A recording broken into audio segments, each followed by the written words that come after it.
governo da Venezuela deu um calote de quase R$ 1 bilhão no BNDES. O país deixou de pagar uma parcela de 274 milhões de dólares, o equivalente a 901 milhões de reais, que venceu em janeiro. Com isso, quem assume a dívida até que o governo de Nicolás Maduro pague é um fundo dedicado a garantir o financiamento às exportações, o FGE. Os governos brasileiro e da Venezuela têm mantido conversas para a regularização da pendência. Esse dinheiro faz parte do plano de campeões nacionais dos governos Lula e Dilma. Seria financiar trabalhos de empresas do Brasil no exterior e fazê-las crescer. A preferência recaiu sobre países da América Latina e da África. Serviu para a Venezuela contratar serviços de grandes empresas brasileiras. Com a queda dos preços do petróleo, a economia da Venezuela foi a nocaute. Moçambique também deu cano no Brasil. Em última instância, quem paga o prejuízo é você.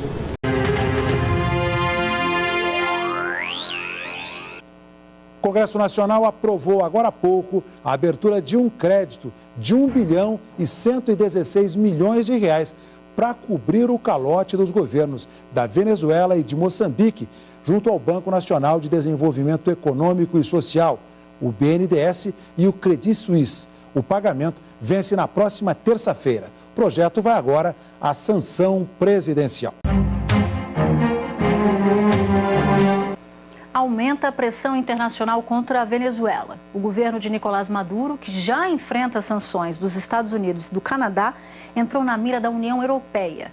O bloco anunciou o embargo de armas e de qualquer material que possa ser usado na repressão de manifestantes. Também sinalizou que pode congelar bens e limitar viagens de autoridades venezuelanas.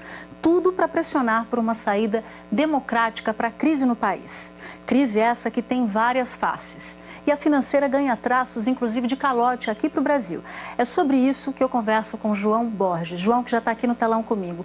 João, boa noite. A dívida externa da Venezuela chega a quase 150 bilhões de dólares. É uma enormidade. E isso só pelos dados oficiais, o que tem muita dúvida sobre eles. Tem gente que fala em mais. Uma conta que Maduro não tem conseguido honrar com o Brasil é uma parcela em atraso que já passa de 260 milhões de dólares. Que calote é esse, João? Explica pra gente.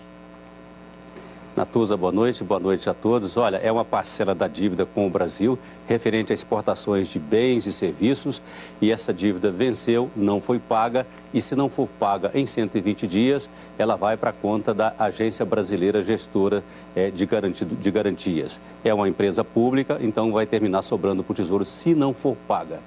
A Venezuela diz que não está em default, não está dando calote, mas quem não está pagando, esta é a história. Para a gente entender melhor esses números, vamos aqui a esse telão aqui. A parcela que venceu agora em setembro e não foi paga com o Brasil, 262 milhões de dólares. No início de janeiro, tem mais uma parcela aí, 270 milhões de dólares. O governo brasileiro tem dúvidas se, afinal de contas, a Venezuela vai pagar.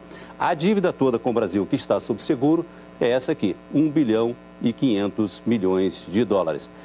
O Brasil é um dos grandes credores da Venezuela, Natuza, mas a Rússia parece que tem a receber 10 bilhões e a China, que é o grande exportador para lá, mas as estimativas são que entre 30 e 50 bilhões de dólares.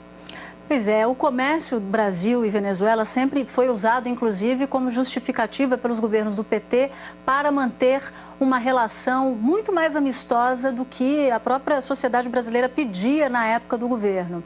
E depois, o não rompimento com a Venezuela também sempre foi usado, João, de desculpa, justamente pelo tamanho da dívida que a Venezuela tinha com a gente.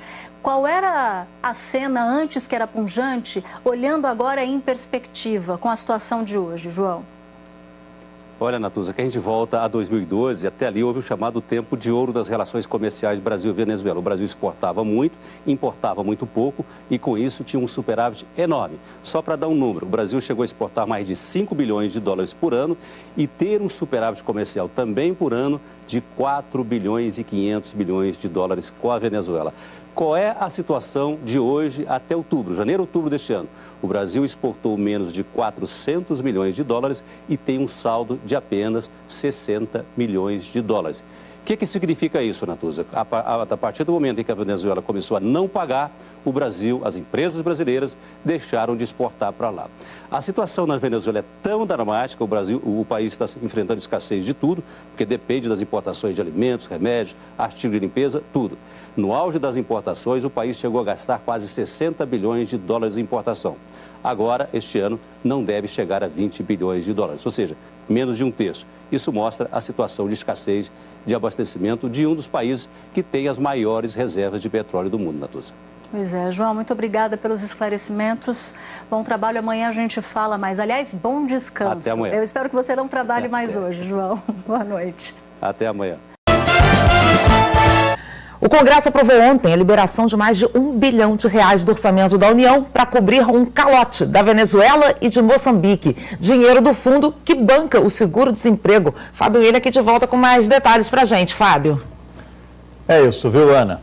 O Brasil vai pagar por dívidas não honradas pela Venezuela e por Moçambique com o BNDES e o Credit Suisse. Segundo a proposta aprovada no Congresso, não vão ser criadas novas despesas para o governo, e sim uma redistribuição de recursos já previstos no orçamento, como do cancelamento de despesas previstas pelo Fundo de Amparo ao Trabalhador.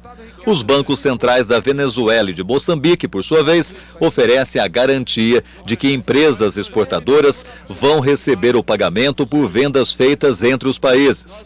O objetivo do convênio é incentivar o comércio. O projeto segue agora para a sanção do presidente Michel Temer. Ana, Chico. A Venezuela, um país pelo qual o Brasil tanto se empenhou, está dando calote em nossos exportadores, além de não cumprir promessas de investimento. Em 2008, os presidentes Lula e Hugo Chávez posaram para fotos para comemorar a parceria estratégica para a construção da refinaria Abel e Lima, em Pernambuco. E agora a estatal brasileira, que sempre tocou a obra sozinha, anunciou o fim da parceria. Um projeto bilionário. A decisão foi tomada pelo Conselho de Administração da Petrobras e ainda precisa ser referendada pelos acionistas em Assembleia Geral. Em nota, a empresa informou que as negociações não tiveram êxito. E não foi só o setor público que não viu o retorno de contratos e investimentos feitos em parceria com a Venezuela. Exportadores brasileiros estão há cerca de 4 meses sem receber dos venezuelanos, segundo fontes do governo. No ano passado, o Brasil exportou mais de 5 bilhões de dólares, basicamente carne bovina, frango e açúcar. E até agosto deste ano, 2 bilhões e 600 milhões. Na semana passada, o ministro do Desenvolvimento, Fernando Pimentel, esteve em Caracas. Aproveitou a oportunidade para saber quando a Venezuela iria retomar os pagamentos. Saiu sem previsão oficial. A Venezuela passa por um momento econômico difícil, inflação nas alturas e desabastecimento. O país, que vive basicamente de petróleo por causa da insegurança jurídica, não consegue atrair investimentos internacionais em outras áreas. Além disso, a Comissão de Administração de Divisas, o CADIV, um órgão estatal, controla as importações e impõe limites ao comércio exterior por causa da falta de dólares no país. O diretor de Desenvolvimento Industrial da CNI avalia que, se os empresários brasileiros enfrentam dificuldades de receber pela venda de alimentos, não devem ter grandes ilusões no comércio com a Venezuela. São produtos de primeira necessidade. Se eles já começam a ter essas dificuldades, os outros produtos deverão também ter mais dificuldade ainda de serem importados.